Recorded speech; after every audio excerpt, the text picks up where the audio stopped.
Royda Tampu Bolon merupakan sosok pelaku pelempar sandal dan air mineral ke Presiden Joko Widodo pada Minggu 27 Agustus 2023.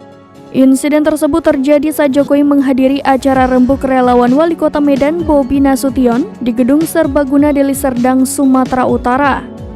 Royda berteriak meminta keadilan kepada Jokowi saat melakukan aksinya. Hal ini sontak membuat pasukan pengamanan Presiden langsung mengamankan si wanita tersebut. Kini Royda telah diamankan kepolisian untuk selanjutnya dikirim ke rumah sakit jiwa.